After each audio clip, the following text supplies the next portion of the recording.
Mensagem do céu para você. Vamos continuar estudando o livro do profeta Miqueias, e é neste livro que nós encontramos a respeito de Cristo, seu ministério, sua vinda, sua volta, tudo o que foi profetizado a respeito do Filho do Homem, Cristo, o nosso Senhor e Salvador. Nós estamos estudando o livro dos profetas. Miqueias é mais um destes profetas que fala profundamente a respeito de Cristo. Vamos então para o capítulo de número 5 de Miqueias, que nos diz assim: Agora ajunta-te em esquadrões, ó filha de esquadrões, por se há cerco contra nós, ferirão com a vara no queixo ao juiz de Israel. Nós temos aqui então um momento, na verdade, de transição em que estamos em Miqueias prestes a vermos a profecia a respeito do nascimento do Messias. Então nós temos aqui um momento em que estamos observando a passagem do reinado, a passagem do domínio existente em Israel para as nações, para Cristo e através de Cristo, a abertura da porta da salvação, a porta da graça, a entrada também neste caminho para o jardim do Éden, para o fruto da árvore da vida, que é o próprio Cristo.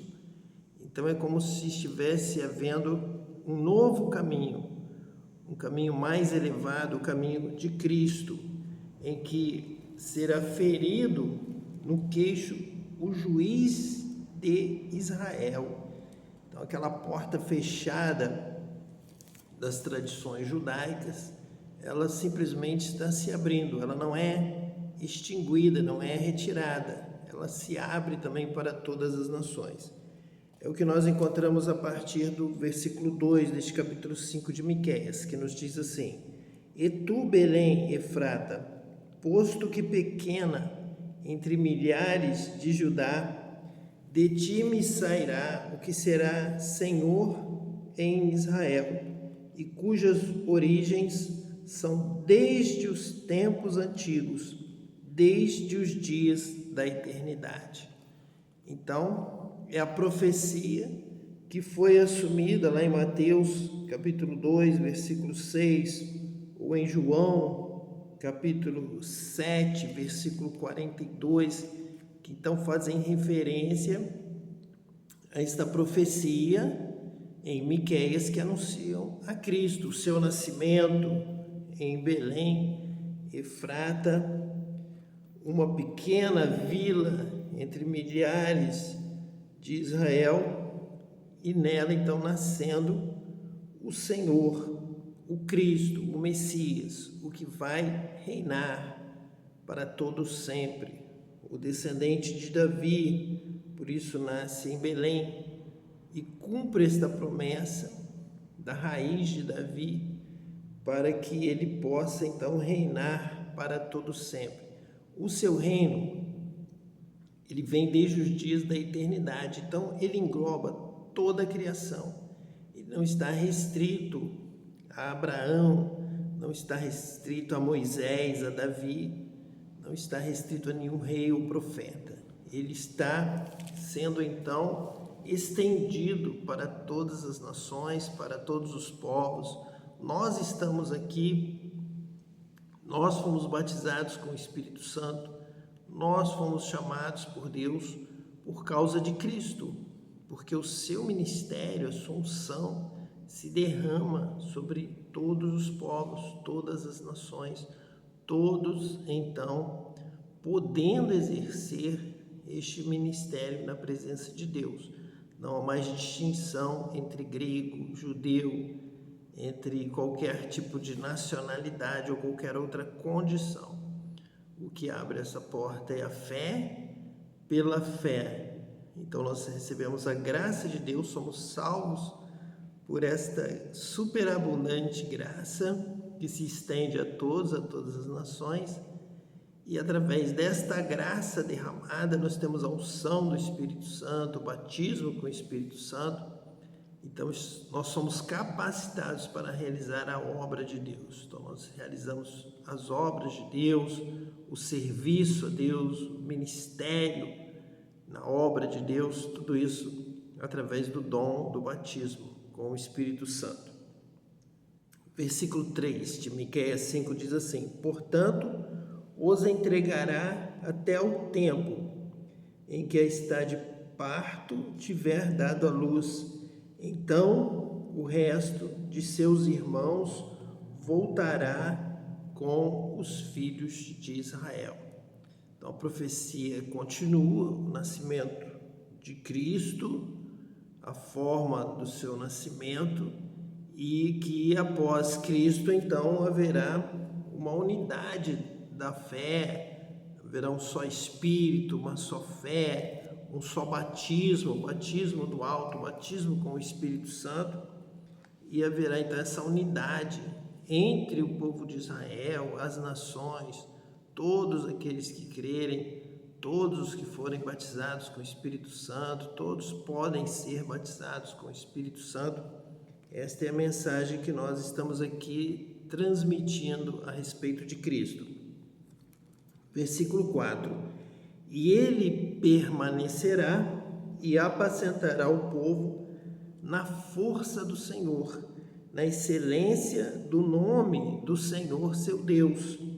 E eles permanecerão, porque agora será ele engrandecido até aos fins da terra.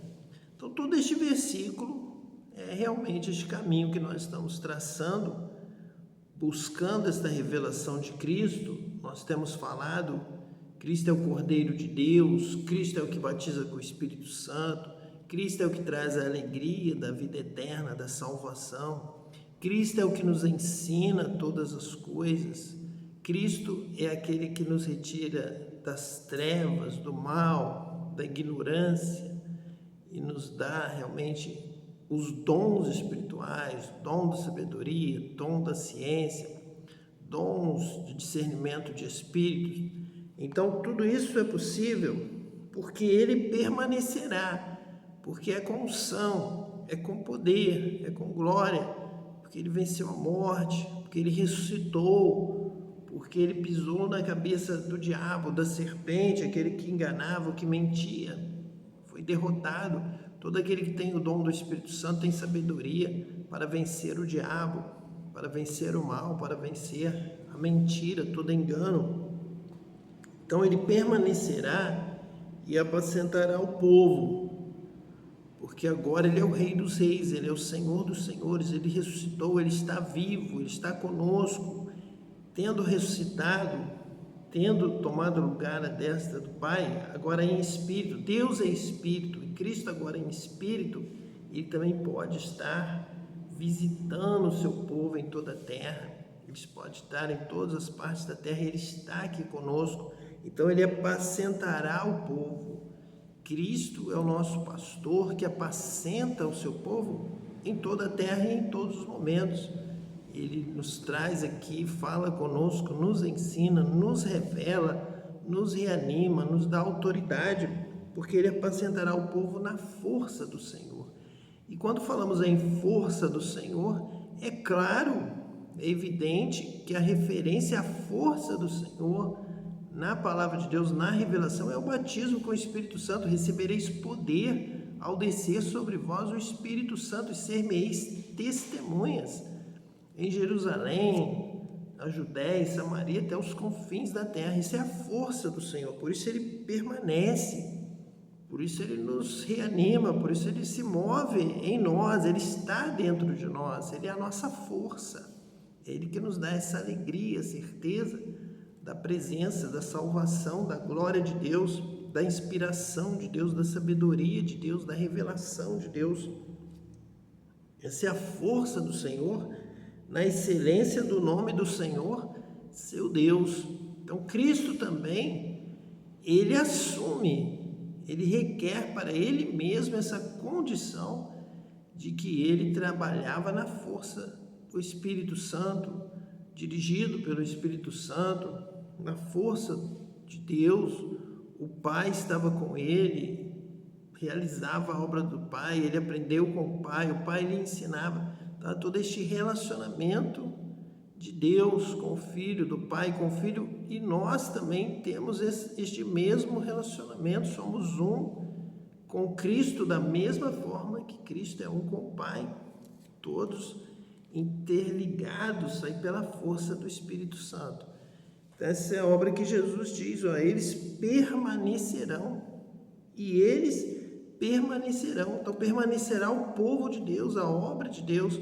Então, aquilo que começou lá com Jesus, no seu nascimento, na sua crucificação, na sua morte, na sua ressurreição, no Pentecostes, o derramamento do Espírito Santo, ser-me-eis testemunhas em toda a terra, porém, ficai em Jerusalém, até que do alto sejais revestidos de poder. Acontecendo isso, tendo acontecido isso, e sempre que acontece isso, permanece.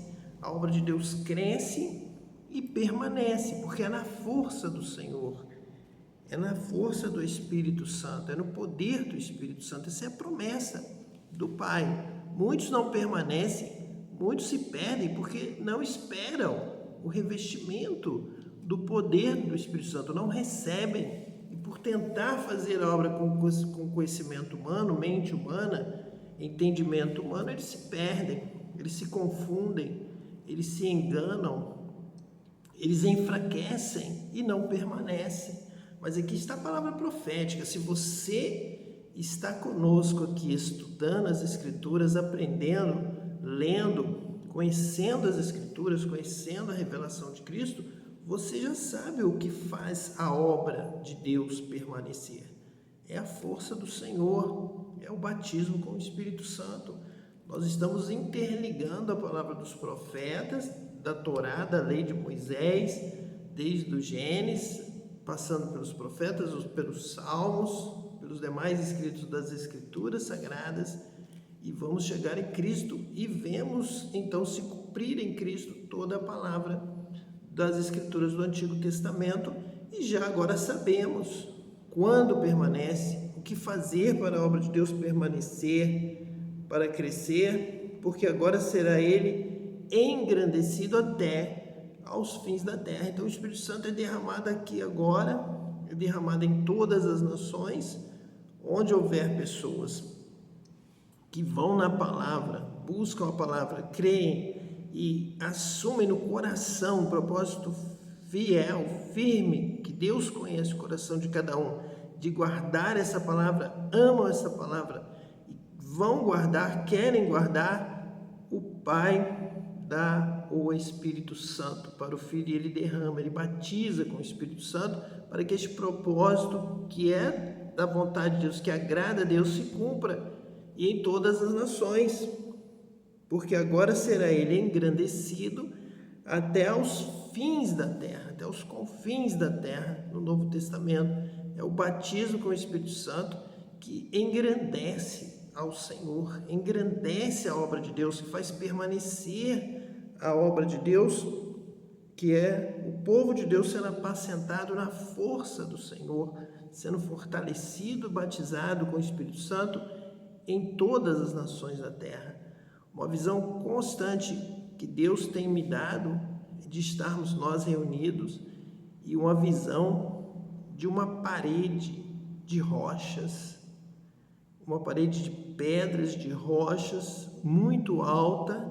Ela está, em um primeiro momento, ela está firme e seca, e do meio dessas rochas, de um grande paredão de pedras, de rochas, começa a brotar água, começa a crescer, começa a nascer, começa a surgir uma nascente de água das rochas, das pedras, e ele começa a crescer, a descer pela rocha e transforma em uma cachoeira de água viva, de água pura, que vem então sobre nós e vem saciar, vem matar a sede, vem trazer vida. Então esta rocha é Cristo, Esta rocha é a palavra de Cristo. Esta rocha são as Escrituras sagradas. Essa rocha é o conhecimento de Cristo, da sua palavra, da sua vontade, da sua verdade. Então é estando diante dessa rocha, é aprendendo com Cristo, que é a pedra angular. É dessa forma, é desejando Cristo, é estando contemplando a Cristo, contemplando o Cordeiro, o leão da tribo de Judá, que venceu Cristo, estando buscando a Ele, querendo obedecê-lo, querendo a sua glória, querendo receber de Cristo tudo aquilo que Ele tem para nós, tudo aquilo que Ele conquistou por nós, nós queremos, nós não vamos abrir mão de nada, nós recebemos, Cristo quer nos dar, nós queremos receber, partiu dele, Ele nos amou primeiro, Ele está nos oferecendo, nós só estamos dizendo, sim Senhor, nós queremos receber, derrama sobre nós aquilo que o Senhor tem preparado para a nossa vida. Essa é a visão que Deus constantemente me dá, trazendo referência a esse estudo de Cristo, que é a rocha, e é dessa rocha, do conhecimento dessa rocha, é do serviço, é de nos abrirmos para Cristo e querermos realmente obedecer a Cristo. É daí que brota a água viva, o Espírito Santo, o batismo com o Espírito Santo vem para confirmar este propósito de obedecer a Cristo, de cumprir a palavra de Cristo, de viver conforme Ele tem nos dado a direção, o ensino do céu, a palavra, conforme Ele tem ministrado sobre nós. Nós queremos glorificar a Cristo, queremos obedecer a Cristo, então água viva vem, brota para dar vida a este propósito, a este desejo, a esta fé. E então vem a água, o batismo com o Espírito Santo e faz brotar do nosso ventre, fluindo água viva, o Espírito Santo. Nós podemos, no primeiro momento do batismo com o Espírito Santo, falar em línguas estranhas, línguas do céu, línguas dos homens, línguas de todas as nações, como sinal, como batismo com o Espírito Santo nós podemos, mas a grande vontade de Deus é que nós possamos abrir a nossa boca e o Espírito Santo falar através de nós, trazendo conhecimento, trazendo sabedoria, trazendo graça, trazendo vida, trazendo salvação em Cristo, conquistando Cristo e derramando sobre nós toda a unção, toda a graça, toda a vitória, toda a alegria que Ele tem para nós. Por isso que Ele será engrandecido até os fins da terra. Essa palavra se cumpre na pregação do Evangelho, indo por todo o mundo pregando o Evangelho, e a partir da pregação e da fé neste Evangelho, que é a rocha, é a palavra de Deus, vem então o batismo com o Espírito Santo até os fins da terra. Então de todas as terras sai missionário, sai a palavra de Deus, que começou lá em Jerusalém, lá em Sião, e agora se multiplica por toda a terra, por todo lugar onde é pregada esta palavra, onde creem nessa palavra, e Deus coopera com os sinais, e o primeiro é o batismo com o Espírito Santo, dando então entendimento, conhecimento, sabedoria para que a obra de Deus avance, permaneça. Essa obra tem uma promessa de permanecer. Essa obra que começou lá em Jerusalém, no dia de Pentecostes, essa obra tem uma referência profética de Deus para que ela permaneça, para que ela cresça, para que ela atinja todas as nações da terra. E nós temos essa promessa de buscar este batismo com o Espírito Santo para todas as nações da terra. Nós já temos feito referência no livro de Atos, que o primeiro grupo saía pregando o Evangelho, saía anunciando a palavra de Cristo, o amor de Cristo, a vida de Cristo, o que Ele fez, como Ele viveu, como Ele morreu, como Ele amou, como o Pai amou o mundo de tal maneira que deu o seu Filho unigênito para que todo aquele que nele crê não pereça, mas tenha vida eterna. As pessoas criam, as pessoas aceitavam essa mensagem de amor e posteriormente vinha então o segundo grupo, visitando os que creram e ministrando então o batismo com o Espírito Santo, porque é através desse batismo que se cumpre esta palavra, e ele permanecerá e apacentará o povo na força do Senhor, na excelência do nome do Senhor seu Deus, e eles permanecerão. Eles quem? O povo. A obra de Deus, essa obra que começou lá no Pentecostes, a obra do Espírito Santo, a obra da pregação do Evangelho para toda a terra, porque agora será ele engrandecido até aos fins da terra, o nome do Senhor, o nome de Cristo. Então que você possa também fazer parte deste movimento de Deus que está cobrindo toda a terra, e é tempo de crescer esta obra, de avançar e de ter a vitória em nome de Jesus o Cristo. Que Deus te abençoe, fortaleça a sua vida e toda a sua casa.